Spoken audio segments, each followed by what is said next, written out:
Hello friends, welcome to PUSR Physics. Today our topic is magnetic field on the axis of a circular current carrying loop.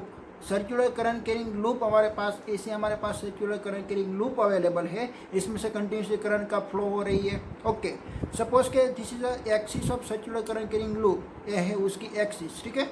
Okay, तो axis पे means के यहाँ पे आपको कोई का पॉइंट पी दे रखा है, और पॉइंट पी पे आपको क्या फाइंड आउट करना है, वो पॉइंट पी पे आपको मैग्नेटिक फील्ड की इंटेंसिटी आपको फाइंड आउट करनी है. ठीक है, तो हम देखते हैं हम कैसे फाइंड आउट करते हैं. ओके, तो उससे पहले हम देख लेते हैं कि भाई हमने अभी तक कौन कौन सी क्वांटिटी हमने फाइंड आउट की. पहले तो मैग्नेटिक सोर्स, मैग्नेटिक फील्ड का सोर्स क्या था, इलेक्ट्रिक करंट और मूविंग चार्ज पार्टिकल्स आप बोल सकते हो. और मूविंग चार्ज पार्टिकल पे मैग्नेटिक फोर्स कितना लगेगा, F is equal to QEB. और ये मैग्नेटिक फोर्स की डायरेक्शन आप फाइंड आउट कर सकते हो लेफ्ट हैंड फ्लेमिंग रूल से, FM से. ठीक है. ओके, देन आफ्टर एक मिस के करंट कैरिंग एलिमेंट आपके पास है, ऐसा कोई करंट कैरिंग एलिमेंट आपके पास है. ठीक है, उसका टोटल चार्ज कितना होता है, 0 होता है, तब भी वो एक मैग्नेटिक फोर्स उस पर लगती है. और मैग्नेटिक फोर्स कितनी लगेगी, F is equal to ILB जितनी लगेगी, क्योंकि उसमें करंट एलिमेंट होती है I into L. So that F is equal to ILB. Then after Lorentz force, तो लॉरेंस फोर्स क्या बताती है आपको, एक मूविंग चार्ज पार्टिकल है तो मूविंग चार्ज पार्टिकल एक मैग्नेटिक फील्ड प्रोड्यूस करती है, और एक मूविंग चार्ज पार्टिकल पे एक चार्ज की भी कैरेक्टरिस्टिक अवेलेबल है, तो एक इलेक्ट्रिक फील्ड भी वो फाइंड आउट करेगी. तो मूविंग चार्ज पार्टिकल पे दोनों का नेचर अवेलेबल है, एक मैग्नेटिक फील्ड का भी नेचर अवेलेबल है और इलेक्ट्रिक फील्ड का भी नेचर अवेलेबल है. It is known as the Lorentz force, और उसकी वैल्यू होती है F is equal to Q E plus V cross B. Okay, then अपन हमने फाइंड आउट किया था कि भाई हमारे पास एक मूविंग चार्ज पार्टिकल है, वो मूविंग चार्ज पार्टिकल्स को एक यूनिफॉर्म मैग्नेटिक फील्ड में अगर हम उसको ले जाते हैं तो वो एक सर्कुलर मोशन करने लगता है. क्यों सर्कुलर से मोशन करेगा, क्योंकि यहाँ पे magnetic force F is equal to QEB लगने वाला है, वो फोर्स एक वेलोसिटी के परपेंडिकुलर डायरेक्शन में लगती है. अगर आपका मूविंग चार्ज पार्टिकल ऐसे जाती है तो ये आपकी वेलोसिटी की डायरेक्शन हुई, तो आपका फोर्स मीन्स ऐसे लगेगा परपेंडिकुलर, तो ए मैग्नेटिक मीन्स आपका मूविंग चार्ज पार्टिकल ऐसे टर्न करने लगेगा.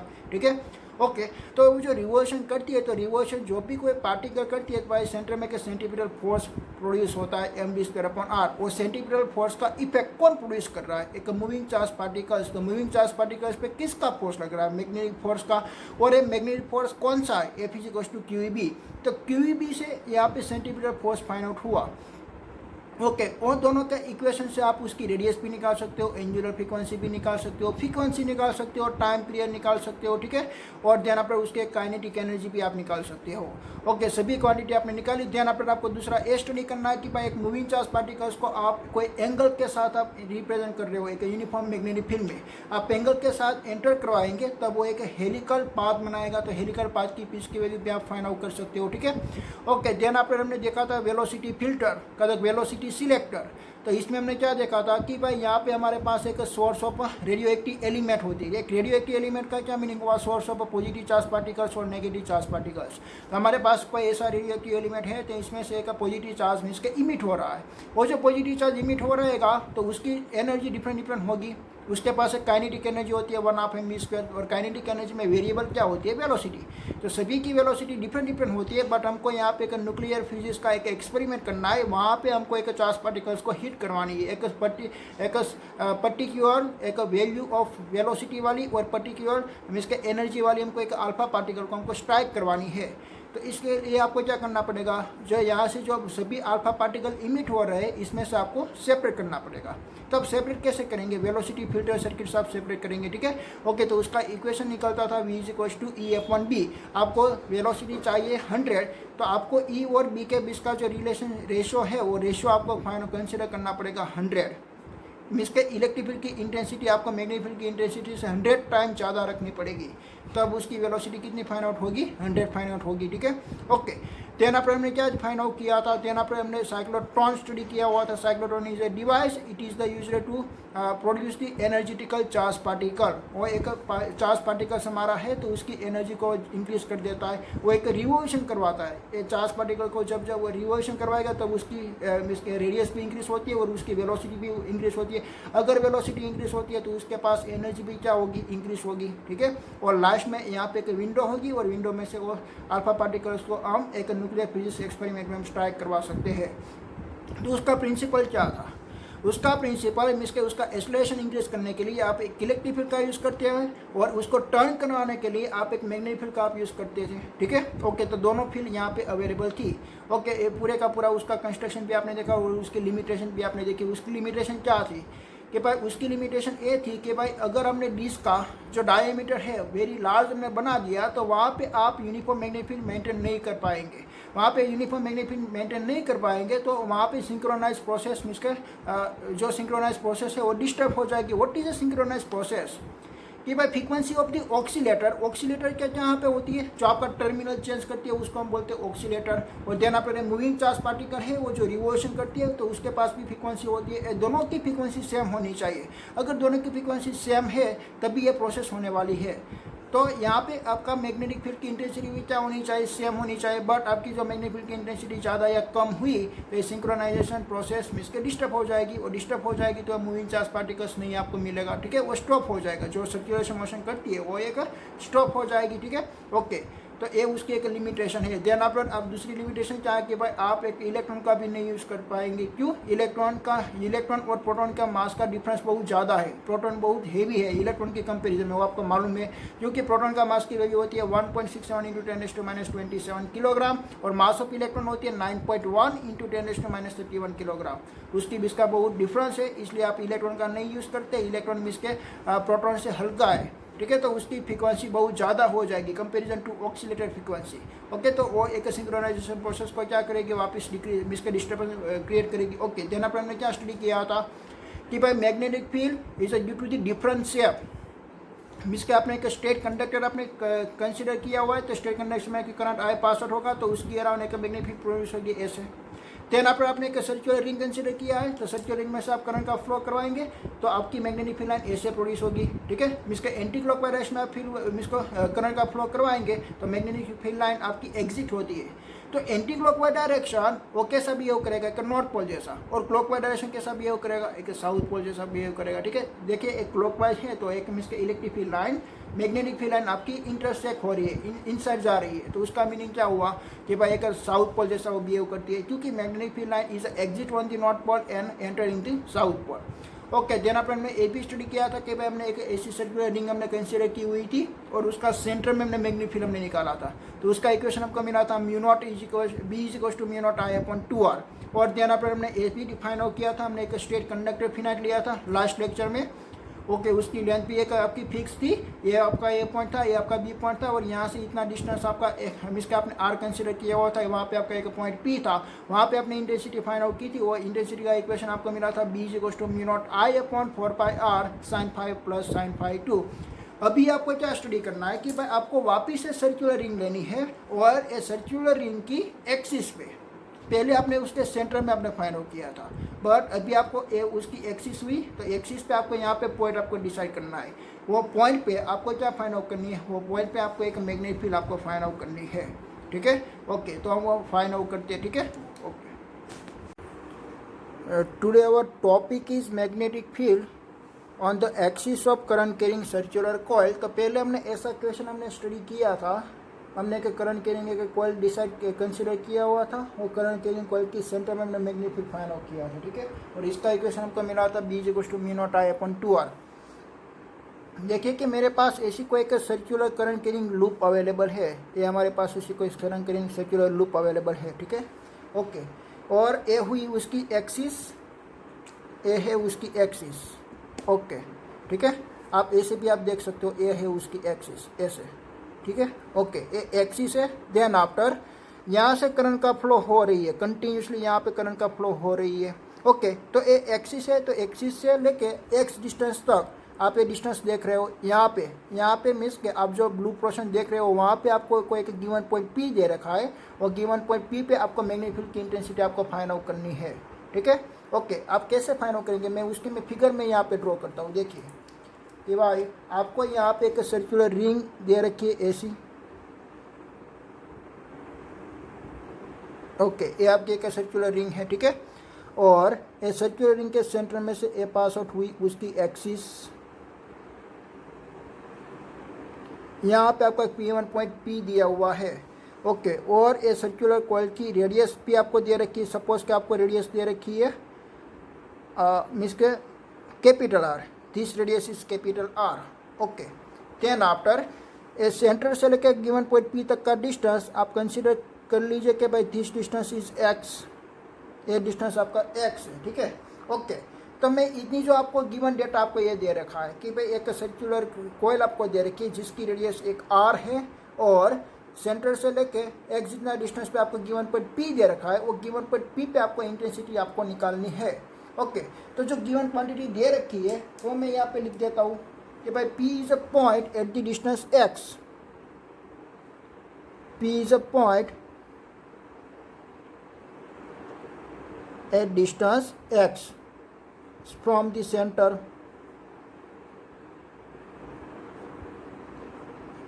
To on the axis of current carrying circular coil.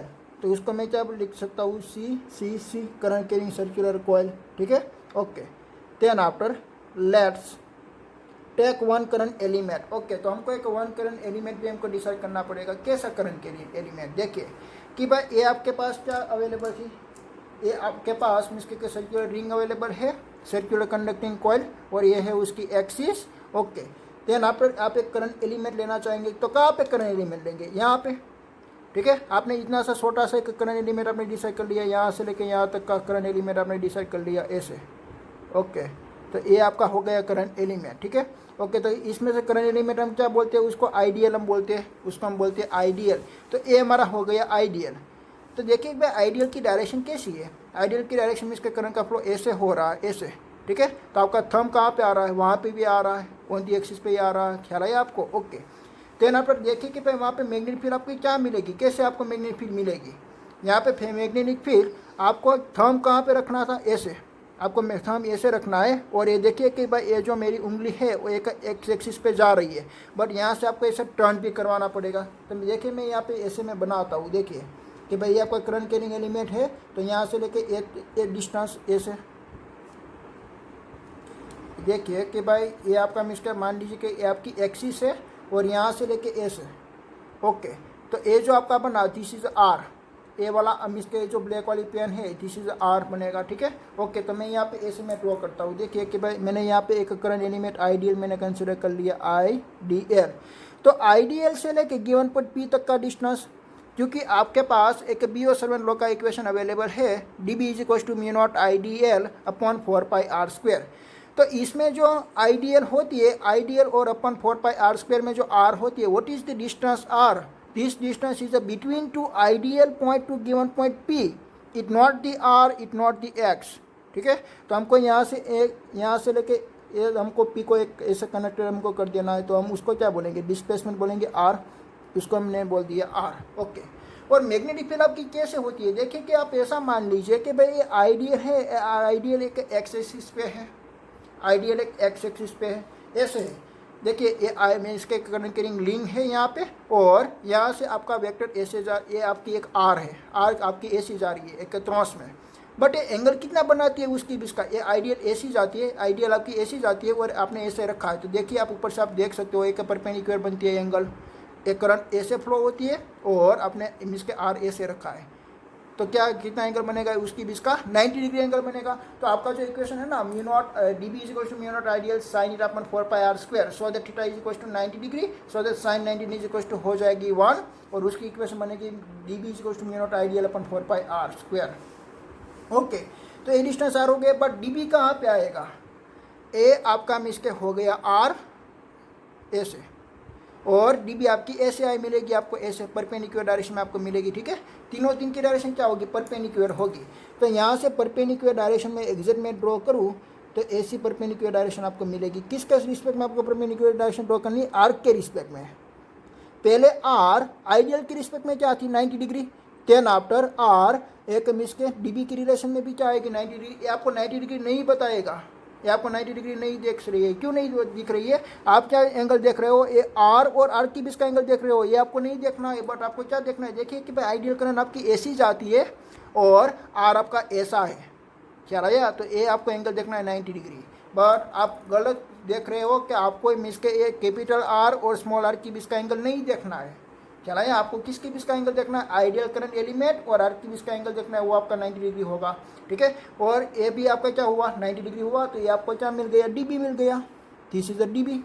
Okay, तो देखिए आपने एक आइडियल यहाँ पे कंसिडर किया और सेकंड में आइडियल यहाँ पे मैं कंसिडर करता हूँ। देन आफ्टर आइडियल मैं कंसिडर कर करके उसकी मैं यहाँ पे डीबी की वजह में फाइंड आउट करके लास्ट में मैं क्या फाइंड आउट कर लूँगा? Magnetic field. ओके, बट आपको चेक करना पड़ेगा कि भाई यहाँ से सर्कमफरेंस में डीएल लेने से मैग्नेटिक फील्ड फाइंड आउट होगी या नहीं होगी, मीन्स का कैंसिल आउट होती है या नहीं होती, वो आपको डिसाइड करना पड़ेगा। ओके, तो मैं क्या करता हूँ, यहाँ से कि दूसरा मैं आइडियल में कंसिडर करता हूँ, दिस इज आइडियल। ओके, तो यहाँ से मुझे वापस से कनेक्ट करना पड़ेगा पी के साथ। ओके, तो ए बी कितना होगा? आर ही होगा, और यहाँ से परपेंडिकुलर डायरेक्शन ए सी आएगी।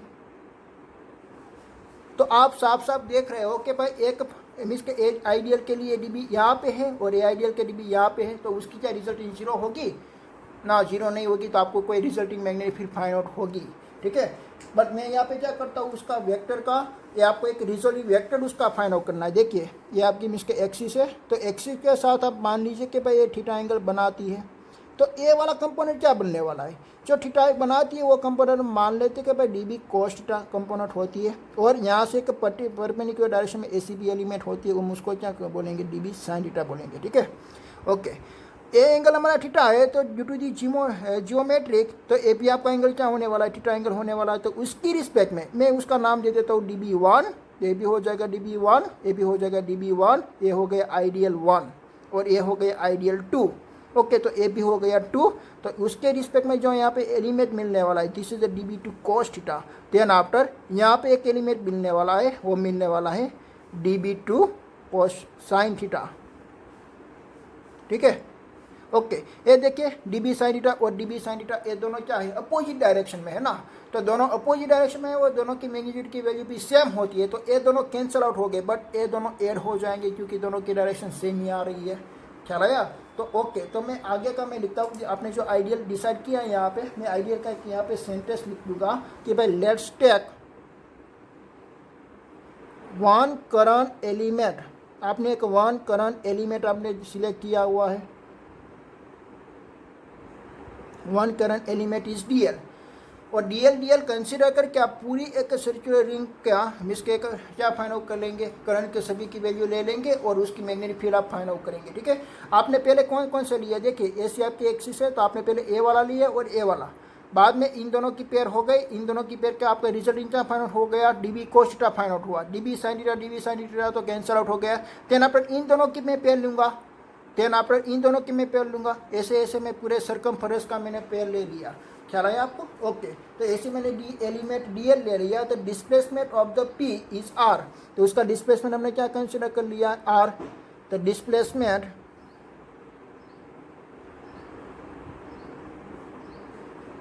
Of P is R. Okay, then after now DB due to this ideal, ठीक है। नाउ द डीबी का इक्वेशन आपको बनानी है कि भाई डीएल की रिस्पेक्ट में, तो ये बाई डिओ लॉ से आप बनाएंगे कि भाई डीबी इज इक्वल टू क्या उसने इक्वेशन दिया था आपको? DB is equal to mu naught I DL upon 4πr², और यहाँ पे आएगा sine theta is according to Biot-Savart law, ठीक है, ये according to Biot-Savart law. Okay, यहाँ पे अपन साइन थीटा एंगल मीन्स के आइडियल और आर की बीच का क्या मिलने वाला है आपको? 90 डिग्री मिलने वाला है। मैंने आपको यहाँ पे अभी बताया था ऐसा सर्कुलर रिंग से कि भाई आर एसी जाती है, एसी, तो आइडियल और आर के बीच का एंगल आपको क्या मिलने वाला है? 90 डिग्री मिलने वाला है, ठीक है। ओके, तो सिंस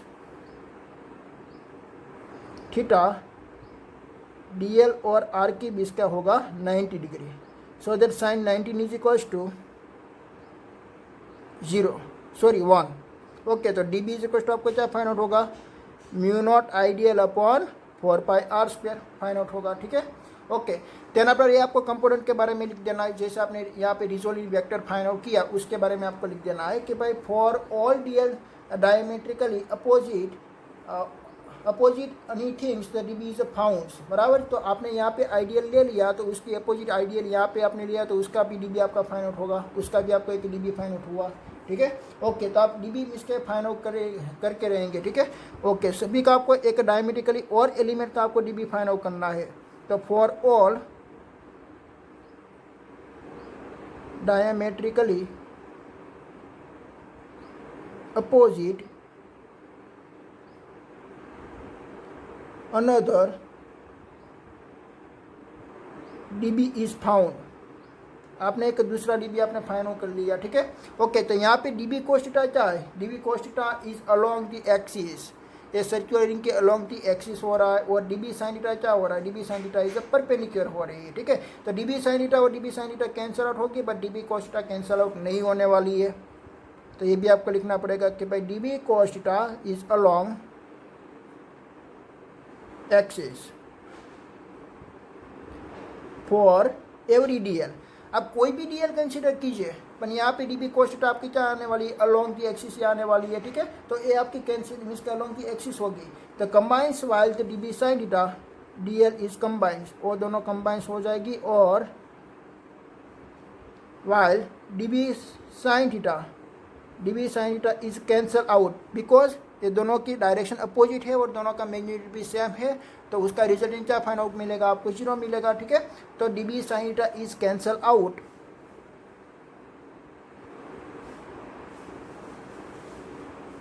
हो गए, ठीक है। तो टोटल आपको बी क्या मिलने वाला है? Total B is equal to close integration आपको करना पड़ेगा ना, क्योंकि ये क्लोज है। आपकी एक इसका सर्कुलर रिंग क्या होती है? क्लोज होती है। तो क्लोज इंटीग्रेशन आपका क्या फाइंड आउट हुआ? DB cos theta find out हुआ। ओके, तो डीबी की आप वैल्यू भी यहाँ पे पुट कर सकते हो mu naught ideal upon 4πr² से, ठीक है। तो ये आपकी डीबी की वैल्यू हो गई। तो मैं यहाँ पे मैं पुट कर दूंगा कि भाई mu naught I DL upon 4πr² into cos theta. But बच्चे यहाँ पे आपको r² रहना देना है क्या?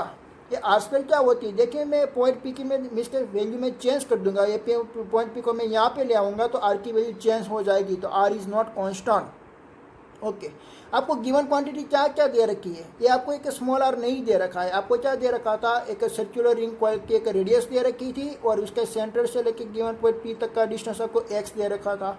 ओके, तो आपको आर मीन्स के अननोन वैल्यू है। तो आर अननोन वैल्यू को आपको फाइंड आउट करने के लिए आप कौन सा रूल्स लगाएंगे? यहाँ पे देखिए कि भाई यहाँ पे एंगल कितना बनता है? 90 डिग्री बनता है। ओके, तो 90 डिग्री बनता है, तो ये आपका हो गया हाइपोटेन्यूस, ठीक है। तो आपका मीन्स के पाइथागोरस थ्योरम से उसकी आर की वैल्यू आप निकाल सकते हो। कैसे आएगी?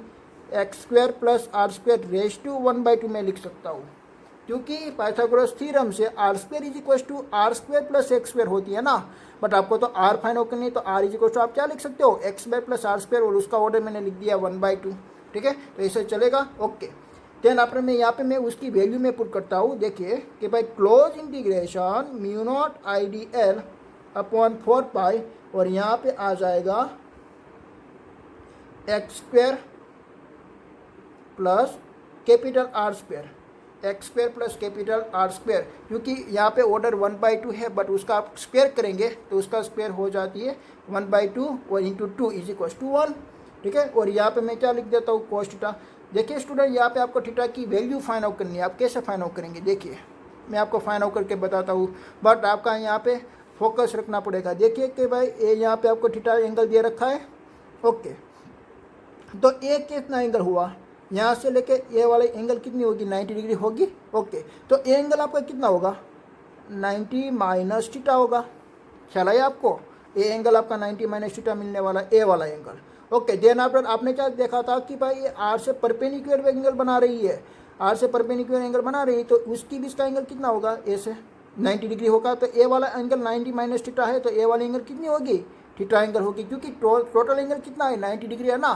तो ए वाली एंगल आपकी 90 माइनस थीटा थी, तो ए वाली एंगल आपकी थीटा होगी। और देन आप सेकंड देखिए कि भाई ए डीबी साइन थीटा वाला एलिमेंट और ए वाली एलिमेंट, इन दोनों के बीच का एंगल कितना होगा? 90 डिग्री होगा। तो ए एंगल आपका थीटा है, तो ए एंगल आपका क्या मिलेगा? ए एंगल आपका मिलने वाला है भाई 90 माइनस थीटा। तो मैं यहाँ पे लिख देता हूँ 90 माइनस थीटा, ये आपका एंगल मिल गया। ओके, देन पर ए भी आपका कितना एंगल है? 90 एंगल है। तो ए वाली एंगल क्या मिलने वाली है? भाई ये ट्रायंगल बन रही है, तो ट्रायंगल का टोटल एंगल कितना होती है? 180 होती है। तो मैं यहाँ पे 180 लिख देता हूँ। तो 180 में सपोज कि मैं एंगल का नाम लिख देता हूँ अल्फा। तो 180 = अल्फा प्लस 19। ए वाली एंगल आपकी 90 है, और ये वाली एंगल है आपकी प्लस 90 माइनस थीटा, ठीक है। तो देखिए भाई 90 प्लस 19 = क्या होती है? ये 180। तो ये 180 और 180 is cancel, so that alpha = minus theta, A side आएगी तो प्लस थीटा हो जाएगी। तो ए वाली एंगल आपको मिल रही है थीटा एंगल। चल आया? तो ए वाली एंगल आपको मिली थीटा। ओके, तो आपको कोस्टा फाइंड आउट करना है ना, तो what is the cos theta? Cos theta is equal to base upon hypotenuse. Okay, तो बेस आपका हुआ आर, कैपिटल आर, और हाइपो आपका होगा small r is equal to x square plus are square is to 1/2। तो मैं यहाँ पे कोस्टा की मैं वैल्यू लिख देता हूँ। ख्याल है आपको कोस्टा की वैल्यू कैसे फाइंड आउट की? Cos theta is equal to capital R upon X square plus are square raise to 1/2 होगी। तो देन आफ्टर मैं एक यहाँ पे कोस्टा की मैं वैल्यू मैं पुट कर देता हूँ कि भाई close integration mu naught I D L upon 4 और यहाँ पे X square plus are square, यहाँ पे 1 है और यहाँ पे 1/2, तो 1 + 1/2 इज इक्वल टू 3/2 हो जाएगी, और यहाँ पे आ जाएगा कैपिटल आर। ख्याल है आपको? ये उसका ऑर्डर है 1, उसका ऑर्डर है 1/2, तो ये होने वाली है 3/2। ओके, देन आपको इंटीग्रेशन करनी है। तो इंटीग्रेशन किसकी करनी है? लेंथ की आपको इंटीग्रेशन करनी है। आपने लेंथ कहाँ पे डिसाइड की थी? ये सर्कुलर रिंग वाली के सर्कमफ्रेंस में आपने डिसाइड की थी। ओके, तो बाकी की सभी टर्म क्या कांस्टेंट है, आपको चेक करना पड़ेगा। ये म्यू नॉट की वैल्यू क्या आती है? कांस्टेंट ही होती है, तो परमिएबिलिटी है, ठीक है। और आई डी एल, तो यहाँ पे मीन्स के आई की वैल्यू क्या आती है? कांस्टेंट ही आती है ना। आपने ऐसी आई की करंट आपने कंसिडर कर ली ऐसी। ओके, तो देखिए हुए आपने करंट की वैल्यू कैसे डिसाइड करी है? एंटी क्लॉकवाइज डायरेक्शन में। तो एंटी क्लॉकवाइज डायरेक्शन में कैसा बिहेव करती है? नॉर्थ पोल जैसा। तो ये इसलिए यहाँ पे मैग्नीफिल आपकी ऐसी मिल रही है। ख्याल आया? ओके, देन पर आपको क्या देखना है कि भाई आई तो आपका कांस्टेंट है, बट डीएल आपका वेरिएबल है। ओके, तो डीएल का इंटीग्रेशन होगा। और देन पर आर, सर्कुलर रिंग के आप रेडियस को चेंज कर रहे हो, नहीं होगी, ठीक है। तो आर भी आपका क्या हुआ? कांस्टेंट। ये 4 आपका कांस्टेंट है, और एक्स इसके सेंटर से लेके गिवन पॉइंट पी तक का डिस्टेंस एक्स, वो भी आपका फिक्स है, तो ये भी आपका फिक्स हो गया। देन पर आर भी आपका फिक्स हो गया। तो ओनली फॉर इंटीग्रेशन किसका होगा? डीएल का होगा। तो डीएल का इंटीग्रेशन कीजिए और बाकी की टर्म आप कांस्टेंट ले लीजिए। तो mu naught R upon mu naught R into I upon 4 X square plus are square raise to 3/2, और क्लोज इंटीग्रेशन हम करेंगे डीएल का। तो डीएल का इंटीग्रेशन हम कैसे करेंगे? देखिए, हमने यहाँ से इतनी हमने लेंथ कंसिडर की डीएल, देन आपने दूसरी लेंथ डीएल ऐसा हम कंसिडर करके यहाँ से लेके हम वापस यहाँ तक आ गए। तो ये क्या हो गया? उसका सर्कमफ्रेंस। तो सर्कमफ्रेंस का इक्वेशन क्या होता है? 2πr होता है, ठीक है। तो मैं यहाँ पे लिख देता हूँ mu naught R I into 2πr upon 4 X square plus are square raise to 3/2। This is a B on the axis. Okay, देखिए यहाँ पे 2 है और यहाँ पे 4 तो ये 2 कैंसिल आउट हो जाएगा। तो बी इज इक्वल टू आपको क्या मिला? Mu naught I R square upon 2 X square plus are square raise to 3/2, ठीक है। ऑन दी एक्सिस का इक्वेशन मिला। ये वाली इक्वेशन से आप इसके आपके एक करंट कैरिंग लूप है, उसकी सेंटर में आप इक्वेशन फाइंड आउट कर सकते हो। मैं आपको क्या बोलता हूँ कि आपको पॉइंट पी आपको एक ऑन दी एक्सिस पे पहले आपको दिया हुआ था, बट ये ऑन दी एक्सिस पे नहीं है, बट ये सेंटर पे है। तो आपका एक्स क्या होने वाला है? देखिए, ये पी पॉइंट को मैं यहाँ से लेकर जाता हूँ, यहाँ से यहाँ पे लाना चाहता हूँ, ठीक है। तो ये आपका एक्स होने वाला है 0। तो ये इक्वेशन में आप 0 पुट कीजिए, एक्स इज इक्वल टू आप 0 पुट कीजिए। ये तो आपका ऑन दी एक्सिस हो गया। देन आफ्टर सेंटर पे सेंटर, तो मैं यहाँ पे सेंटर में लिख देता हूँ कि भाई एक्स इज इक्वल टू आपको 0 पुट करना है। तो बी इज इक्वल टू आपका इक्वेशन क्या मिलने वाला? Mu naught I R square upon 2 x की वैल्यू तो 0 हो गई, और आर स्क्वायर और इंटू 3/2। तो 2 is cancel, so that 2 R cube. तो यहाँ पे आर स्क्वायर और एक क्यूब कैंसल आउट होगी। तो आपका इक्वेशन क्या मिलने वाला? म्यू नॉट आई अपॉन 2r। ऐसा इक्वेशन हमने आगे फाइंड आउट किया था सर्कुलर रिंग की सेंटर में, सर्कुलर करंट कैरिंग कॉइल की सेंटर में। उसका इक्वेशन क्या आपको मिल रहा था? म्यू नॉट आई अपॉन 2r मिल रहा था। देन पर अभी भी आपको एक दूसरी मैकेनिज्म लगानी है। वो क्या लगानी है कि भाई ये आपका एक्स डिस्टेंस है ना, ये बहुत लंबा है, और उसकी कंपैरिजन में उसकी रेडियस क्या है? वेरी स्मॉल है। तो आप क्या यहाँ पे लगा सकते हो? X is greater than R. Okay, तो आपको आर को निगलेक्ट कर देना है। आर को आप निगलेक्ट करेंगे तो यहाँ पे आपका बी का इक्वेशन क्या मिलने वाला है? Mu naught I R square upon 2x square raise to 3/2, क्योंकि आर इज इक्वल टू 0 हो जाएगी, ठीक है। और ये 2 is cancel, so that mu naught I R square upon 2x cube. ऐसा उसका इक्वेशन फाइंड आउट हुआ है। ये उसका केसेस है, ठीक है। ये case number 1, this is the case number 2। आपको मालूम पड़ा कि भाई ये कैसे आपका फाइंड आउट हुए। ओके, मैं आपको वापस में बताना चाहता हूँ कि भाई कैसे मैंने कैलकुलेशन फाइंड आउट की। आपको दिया क्या हुआ था? आपको सेंटर से लेके पॉइंट पी तक का डिस्टेंस आपको एक्स दे रखा था, और ये आपकी सर्कुलर रिंग की आपको रेडियस दे रखी थी। बट यहाँ पे मैंने आइडियल डिसाइड किया, तो आइडियल से लेके यहाँ पे गिवन पॉइंट पी तक का डिस्टेंस मैंने कंसिडर कर लिया कि भाई आर, क्योंकि हमारा इक्वेशन में भी आती है आर, और उसकी भी इसका एंगल कितना होता है 90 डिग्री। तो यहाँ पे क्या हो गया, mu naught ideal upon 4πr² हो गया। देन पर आर को मैंने कन्वर्ट कर लिया XY + r² 1/2 में। तो यहाँ पे डीबी की डायरेक्शन क्या होगी कि भाई आर की परपेंडिकुलर डायरेक्शन में, आर की परपेंडिकुलर ऐसे, तो यहाँ पे आपको डीबी मिली। देन पर आपने म्यू नॉट आइडियल यहाँ पे डिसाइड किया, तो उसकी डीबी आपको यहाँ पे मिलेगी। उसका दोनों मैंने कंपोनेंट फाइंड आउट कर लिया, उसका भी दोनों कंपोनेंट मैंने फाइंड आउट किया, और देखा कि भाई डीबी साइन थीटा और DB sine theta cancel out होने वाला है, और डीबी कोस थीटा आपकी रिजल्टिंग आपको फाइंड आउट हुई। ओके, तो मैंने यहाँ पे डीबी कोस थीटा मैंने रख दिया, इंटीग्रेशन होगा तो डीबी की वैल्यू आपने पुट कर दी और कोस थीटा की वैल्यू आपको फाइंड आउट करनी है। मैंने एंगल कैसे डिसाइड किया, देखिए ये एंगल आपका थीटा है, तो ये एंगल आपका क्या होगा 90 डिग्री, तो ये एंगल आपका क्या होगा 90 - थीटा होगा। देन आफ्टर ए आर और ए डीबी की बीच का एंगल कितना होगा 90 डिग्री होगा, बट ये 90 - थीटा, तो ये भी क्या होगा थीटा। ओके, तो ए थीटा है, तो ए और इसके बीच का एंगल कितना होना चाहिए 90 डिग्री होना चाहिए, तो ये आपका एंगल कितना आएगा 90 - थीटा आएगा। और एक पूरे का पूरा ट्राइंगल है, तो उसकी वैल्यू कितनी आएगी 180 आएगी। तो मैंने ये एंगल मैंने मान लिया कि भाई दिस इज अल्फा एंगल, तो मैंने यहाँ पे अल्फा + 90 - थीटा मैंने यहाँ पे पुट कर दिया, तो अल्फा इज इक्वल टू हमको फाइंड आउट हो गया थीटा। तो ये हमारा थीटा एंगल मिल गया, ठीक है। ओके, तो ए थीटा एंगल है, हमको फाइंड आउट करना है कोस थीटा की वैल्यू, तो cos theta is equal to base upon hypo होती है, ठीक है। ओके, तो मैंने यहाँ पे मिस के उसकी वैल्यू मैंने रख दिया ऐसे। ओके, तो यहाँ पे इंटीग्रेशन किसकी करनी है डीएल की, तो डीएल की मैंने इंटीग्रेशन की, तो डीएल की इंटीग्रेशन होगी है 2πr। ओके, तो यहाँ पे 2π इज कैंसल, तो 2 आपकी बचेगी, तो ये ऑन दी एक्सिस का इक्वेशन आपका फाइंड आउट हुआ। This is the most important equation, mu naught I r²/2xy + r² 3/2। अगर आपको एक सर्कुलर रिंग, ये आपके एक सर्कुलर रिंग, यहाँ पे एक नंबर ऑफ टर्न्स आपको कितना दे रखा है, एक ही दे रखा है। सपोज कि आपका नंबर ऑफ टर्न्स n है, तो यहाँ पे क्या आपको लिखे देंगे, यहाँ पे n से आप मल्टीप्लाई कर दीजिए, और यहाँ पे भी आप n से मल्टीप्लाई कर दीजिए, और यहाँ से भी आप n से मल्टीप्लाई कर दीजिए। ये n क्या बताती है, नंबर ऑफ टर्न्स बताती है। सपोज कि आपके एक सर्कुलर रिंग ऐसी है, और उसके ऊपर भी एक दूसरी सर्कुलर रिंग है, तीसरी है, 4 है, ठीक है। तो कितनी सर्कुलर रिंग है, ऐसे आपको बताने के लिए आपको यहाँ पे n लगाना पड़ेगा, ठीक है। ओके, अब सभी की जो वैल्यू देखिए कि भाई ए वाली इक्वेशन आप देखिए, म्यू नॉट आई r² + 2xy + r² 3/2। तो ए वाली इक्वेशन में आर को क्या होती है, भाई आर की वैल्यू तो चेंज नहीं होती है, ठीक है। तो किसकी वैल्यू चेंज होती है, भाई करंट की इंटेंसिटी आप ज़्यादा ये इंक्रीज या डिक्रीज कर सकते हो, तो करंट की वैल्यू इंक्रीज करने से मैग्नेटिक फील्ड की वैल्यू भी क्या हो जाती है इंक्रीज। ओके, देना पर आपने कैसे स्टडी किया कि भाई आपका जो given point P on the axis पे था, बट आपको सेंटर पे ले जाना है, तो आपका एक्स इज इक्वल टू क्या होने वाला है 0 होने वाला है। तो एक्स इज इक्वल टू आप 0 ए वाली इक्वेशन में आप पुट कर दीजिए, तो आपका इक्वेशन ए मिलने वाला म्यू नॉट I/2r। ऐसा इक्वेशन हमने आगे फाइंड आउट कर लिया था, ठीक है। ओके, देना पर दूसरा केस क्या था कि भाई ऑन दी एक्सिस से, कि भाई ऑन दी एक्सिस सेंटर से लेके गिवन पॉइंट पी तक का डिस्टेंस x है, this is a very large is comparison to the radius. Okay, तो यहाँ पे रेडियस के साथ में आपने रिलेशनशिप बनाई कि भाई x is greater then r, so that उसका इक्वेशन आपको ऐसे मिला। ओके, आपको एक नेक्स्ट टॉपिक देखना है कि भाई circular current loop as a magnetic dipole. तो उसका मीनिंग क्या होता है कि भाई हमने जो सर्कुलर रिंग की ऑन दी एक्सिस वाला जो कॉन्सेप्ट हमने स्टडी किया, ये सर्कुलर रिंग एक मैग्नेट जैसा बिहेव करती है, ऐसा उसका बिहेव होता है, ठीक है। उसका मीनिंग क्या होता है कि भाई ये आपको प्रूव करना है कि आप कैसे प्रूव करेंगे, उसके पास एक मैग्नेटिक डायपोल है ऐसा। ओके, तो हमने रिंग कंसिडर की थी, और इसमें से हमने करंट का फ्लो ऐसे करवाया एंटी क्लॉकवाइज डायरेक्शन में, ठीक है।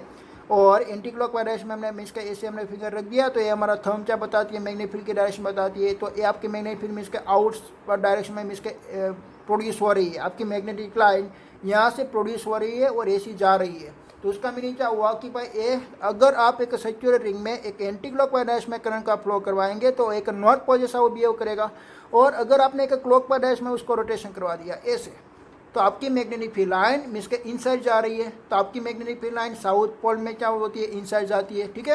ओके, तो एक साउथ पोल जैसा बिहेव करने लगेगा, तो ये क्या हो गया भाई एक मैग्नेट जैसा ही हो गया ना, कि भाई जब आपकी करंट एंटी क्लॉकवाइज डायरेक्शन में मूवमेंट करती है तब ये नॉर्थ पोल जैसा, जब आपकी मीन्स के साउथ क्लॉकवाइज डायरेक्शन में मूवमेंट करती है तब वो साउथ पोल जैसा बिहेव करने लगती है। एक्चुअली साउथ पोल और नॉर्थ पोल में दोनों में होती है, कैसे कि देखिए भाई यहाँ से आप देखते हो तो आपकी करंट की फ्लो ऐसे हो रही है ऐसे, बट मैं क्या कर देता हूँ ऐसे, देखिए तो ये आपकी क्या हो गई क्लॉकवाइज डायरेक्शन हो गई ना, मैंने तो डायरेक्शन तो नहीं चेंज की। देखिए पहले आप ऐसे देखते थे, तो ये क्या हो गई एंटी क्लॉकवाइज डायरेक्शन, और मैंने ऐसे मैंने चेंज कर दिया। देखिए अभी मैं यही पोजीशन पे मैं रोटेशन करवा रहा हूँ, ख्याल आया। तो आप देखिए कि आप कहाँ पे जा रहे हो क्लॉकवाइज डायरेक्शन में, और यहाँ से देखिए आप कहाँ पे जा रहे हो एंटी क्लॉकवाइज डायरेक्शन में। तो ये आपका हो गया north pole, this is a south pole, ख्याल आया आपको। ओके, तो नॉर्थ पोल और साउथ पोल दोनों एक मीन्स के एक ही मैग्नेट पे होती है, आप उसको मोनोपोल नहीं कंसिडर कर सकते हो, ठीक है। ओके, तो मुझे यहाँ पे क्या लिख देना, पहले तो मुझे ऑन दी एक्सिस का इक्वेशन लिखना पड़ेगा जो आपने अभी पिछले वाली थियरी में हमने जो फाइंड आउट किया था। b is equal to mu naught I, मैं इंटीग्रेशन वाला में लिखता हूँ 4 पाई, और यहाँ पे था X square plus are square, और यहाँ पे था r, और आपका इंटीग्रेशन करना था आपका dl का। ओके, और dl का इंटीग्रेशन आपको मिला था 2 पाई r। ओके, तो mu naught I R 2 pi r upon 4 pi X square plus are square raise to 3/2, यहाँ पे भी 3/2 आएगा। ओके, देन आफ्टर ये आपका 3/2 फाइंड आउट हुआ। ओके, देन आप देखिए कि भाई यहाँ पे r है और यहाँ पे भी r है, तो ये क्या होने वाली है, आर स्क्वायर होने वाली है। तो mu naught I 2 pi are square upon 4 pi X square plus are square raise to 3/2। Okay, यहाँ पे देखिए कि भाई पाई आर स्क्वायर क्या होती है, पाई आर स्क्वायर आपने जो सर्कुलर रिंग आपने कंसिडर की हुई थी उसकी रेडियस क्या थी, आर थी ना। ओके, तो उसकी रेडियस आर, तो उसका एरिया क्या होगा, पाई आर स्क्वायर होगा, तो pi are square is equal to area. तो आप यहाँ पे ए पुट कर सकते हो, तो आपका इक्वेशन क्या बनने वाला है, देखिए कि भाई B is equal to mu naught I two A, area is A upon 4 pi S square plus x square means के r square plus S square raise to 3/2। Okay, then after यहाँ पे नंबर ऑफ टर्न्स आपको एक ही नहीं दे रखे, ऐसे आपके बहुत सारी रिंग आपको दे रखी है, ऐसे बहुत सारी रिंग आपको दे रखी है। तो उसका इक्वेशन क्या मिलेगा कि भाई यहाँ पे आपको नंबर ऑफ टर्न्स n लिखना पड़ेगा, तो n के साथ मैं मल्टीप्लाई करवा देता हूँ। तो b इज इक्वल टू आपका इक्वेशन क्या मिलने वाला है, mu naught 2NIA upon 4 pi are square plus x square raise to 3/2। Okay, तो ऐसा आपका इक्वेशन मिला। ओके, देन après मैं क्या करता हूँ, देखिए कि पे आपको एक इक्वेशन आपको मालूम है, आपने जब डायपोल कंसिडर किया था फर्स्ट वाला चैप्टर की मैं बात करता हूँ, मैं एक इलेक्ट्रिसिटी की मैं बात करता हूँ। देखिए मैं यहाँ पे एक इलेक्ट्रिसिटी में लिख ही देता हूँ कि इन इलेक्ट्रिसिटी आपने एक डायपोल कंसिडर किया हुआ था ऐसे, this is a negative charge, this is a positive charge, उसकी भी इसका डिस्टेंस होता है 2a, और डायपोल मोमेंटम की इक्वेशन होती है p is equal to 2qa। Okay, then पर ए वाली एक्सिस क्या होती है, ऑन दी एक्सिस होती है, और एंटी एक्सिस का आपको इक्वेशन मालूम है कि भाई -2kp अपॉन आर क्यूब होता था, -2kp upon are cube. Okay, तो ये वाला आपका पॉइंट पी था, तो यहाँ से लेकर यहाँ तक का डिस्टेंस आपने मान लिया कि भाई एक्स है, वहाँ पे आपने आर रखा था, तो यहाँ पे आपका इक्वेशन क्या मिलने वाला है, यहाँ पे आपका इक्वेशन मिलने वाला है ऑन दी एक्सिस का E is equal to 2kp upon यहाँ पे डिस्टेंस एक्स है, सो दैट एक्स क्यूब। ठीक है, ओके, तो के की वैल्यू मैं पुट कर देता हूँ, तो ई इज इक्वल टू आपको क्या इक्वेशन मिलेगा, 1/4 pi epsilon not 2kp upon x cube. एक किसका इक्वेशन है, ए सर्कुलर करंट कॉइल का इक्वेशन है, ठीक है, और एक किसका इक्वेशन है, इलेक्ट्रिक फील्ड का इक्वेशन है, ठीक है।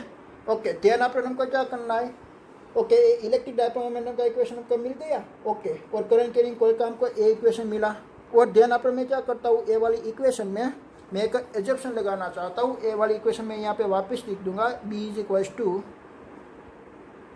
Mu naught 2NI upon 4 pi are square X square raise to 3/2। यहाँ पे एजम्पशन आपको लगाना है कि भाई X is greater than R, so that यहाँ पे आर को आप निगलेक्ट कर दीजिए। तो यहाँ पे आपका इक्वेशन क्या मिलने वाला है, B is equal to mu naught 2NIA upon 4 pi X cube. ठीक है, ऐसा आपको यहाँ पे इक्वेशन मिला। ओके, देन आफ्टर आपके पास एक मैग्नेट अवेलेबल है, ऐसा आपके पास कोई एक मैग्नेट अवेलेबल है, देखिए ऐसा कोई आपके पास मैग्नेट अवेलेबल है, उसके पास एक साउथ पोल, नॉर्थ पोल और साउथ पोल होती है, ठीक है। तो उसकी मैग्नेटिक फील्ड का ऑन दी एक्सिस पे क्या इक्वेशन मिलने वाला है, ये ऑन दी एक्सिस का इसका यहाँ पे अपने पॉइंट पे कंसिडर किया, तो यहाँ से लेकर यहाँ तक का डिस्टेंस उसका भी एक्स अवेलेबल है, this is the on the axis. तो उसका मैग्नेटिक फील्ड का equation B is equal to आपको मिलने वाला है म्यू नॉट अपॉन 4 पाई और 2m अपॉन एक्स क्यूब। देखिए तीन इक्वेशन को आपको कंपेरिजन करनी है, कौन कौन सा तीन, ये इलेक्ट्रिक फील्ड की on the axis, a magnetic field due to the circular loop, this magnetic field due to the magnet.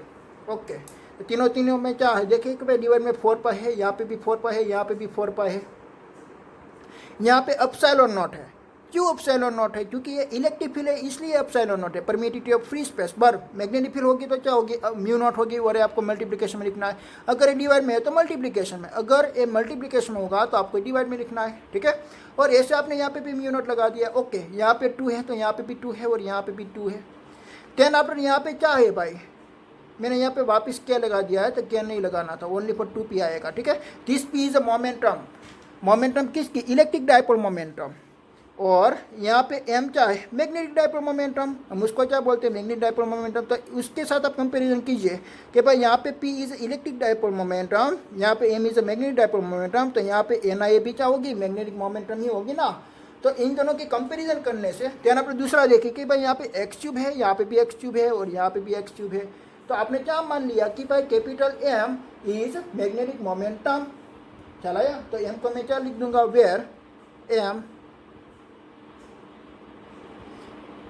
is magnetic dipole momentum. M is magnetic dipole momentum, ठीक है। तो M का इक्वेशन आप चाहे मिलेगा, आप उसके साथ कंपैरिजन कीजिए। तो M इज इक्वल टू आपको इक्वेशन मिला NIA। What is the M? N is the number of turns, okay. अगर आपका number of turns, if number of turns is equal to 1, तो आपका मैग्नेटिक मोमेंटम आपका क्या मिलने वाला है? IA आपको मिलने वाला है, ठीक है। तो ये मैग्नेटिक मोमेंटम आपने कहाँ से फाइंड आउट कर लिया? सर्कुलर कॉइल रिंग में से आपने फाइंड आउट कर लिया। ख्याल है आपको?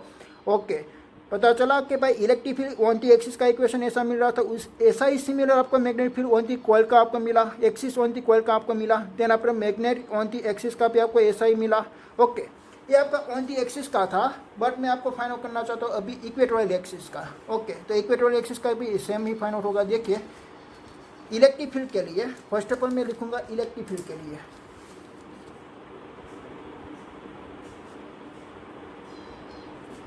मैंने डायपोल कंसिडर किया ऐसे, this is a negative charge, this is a positive charge, और this is on the axis, और ए वाली है इक्वेटोरियल एक्सिस। तो यहाँ से लेकर यहाँ तक का डिस्टेंस x और गिवन पॉइंट P हमारा यहाँ पे है, ओके। आपको मालूम है कि वहाँ पे आपको इलेक्ट्रिक फील्ड और उसके बीच का डिस्टेंस बाई 2a रहता था, और ए वाली डिस्टेंस आपकी a आएगी। तो उसका इलेक्ट्रिक फील्ड का इक्वेशन आपको मिला था कि भाई KP/x³, और के की वैल्यू आप पुट कर दीजिए तो ई इज इक्वल टू आपको मिलेगा यहाँ पे 1/4πε0 P/x³, ओके। तो वैसे सेम टू सेम यहाँ पे आपका क्या इक्वेशन मिलने वाला है मैग्नेटिक फील्ड के लिए? बी इज इक्वल टू आप चाहे यहाँ पे पुट कर दीजिए 1/4π, यहाँ पे एप्सिलॉन है तो म्यू नॉट पुट कर दीजिए, और यहाँ पे पी है तो आप यहाँ पे मैग्नेटिक मोमेंट एम पुट कर दीजिए, और यहाँ पे x³, ठीक है। तो ये इक्वेटोरियल एक्सिस का आपका इक्वेशन फाइंड आउट हो गया। ख्याल है आपको? ओके, तो ऐसे आपको ऐसा इसका भी इक्वेशन आपको निकाल देना है, ठीक है, ओके। देन आफ्टर आपको एक मिस्टेक वैल्यू, एक स्पेशल केस के रिगार्डिंग आपको देखना है। वो स्पेशल केस आपको एनसीईआरटी में नहीं दिया रखा है, बट आपका नॉलेज के लिए वो इम्पोर्टेंट है, ठीक है। तो स्पेशल केस में यहाँ पे लिखता हूँ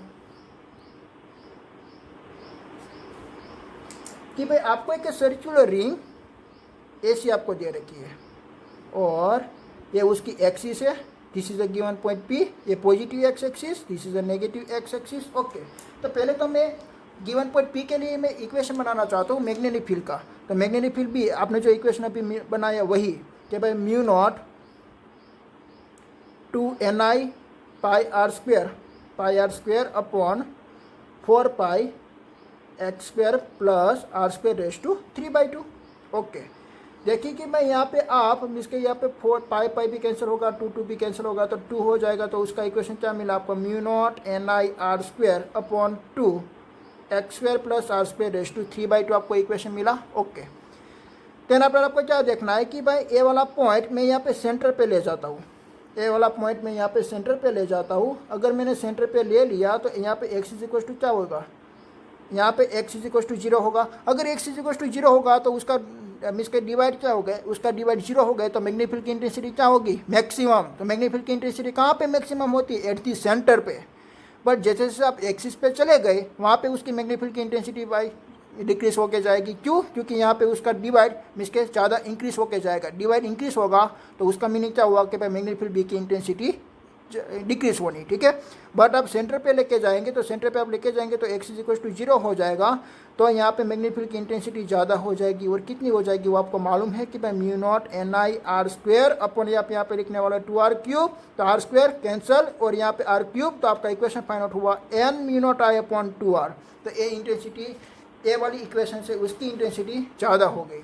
तो उसका मुझे ग्राफ ड्रॉ करना है कि भाई मैं ए वाली डायरेक्शन में से ए डायरेक्शन में जाऊंगा तो इंटेंसिटी उसकी इंक्रीज होगी और यहाँ पे मैक्सिमम देन आफ्टर वापस डिक्रीज। ओके, तो उसका मैं यहाँ पे मैं ग्राफ डेमेट बनाता हूँ, डिस्प्लेसमेंट वर्सेस मैग्नेटिक फील्ड का। जैसे आपने इलेक्ट्रिक फील्ड वर्सेस डिस्टेंस का आपने बनाया था, ऐसे ही सेम टू सेम मैं यहाँ पे बनाना चाहता हूँ, ठीक है। तो पहले आपकी मैग्नेटिक फील्ड इंक्रीज होती थी और देन आफ्टर इंक्रीज होके होके एक पीक वैल्यू पे, मीन्स के सेंटर पे, ये आपका एक सेंटर का पॉइंट है, ठीक है। ओके, तो सेंटर पे मैक्सिमम देन आफ्टर वापस क्या होगी, डिक्रीज होगी। ऐसे उसकी मैग्नेटिक फील्ड का ग्राफ आपको ड्रॉ मिलेगा, ठीक है।